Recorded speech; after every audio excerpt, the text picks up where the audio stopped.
Good morning guys! Luluto tayo ngayon ng breakfast.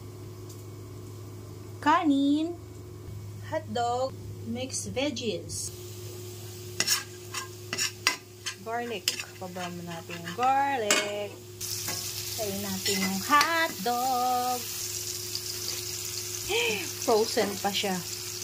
Frozen pa ang aking veggies. Pero okay na yan. Goods na yan. Charan!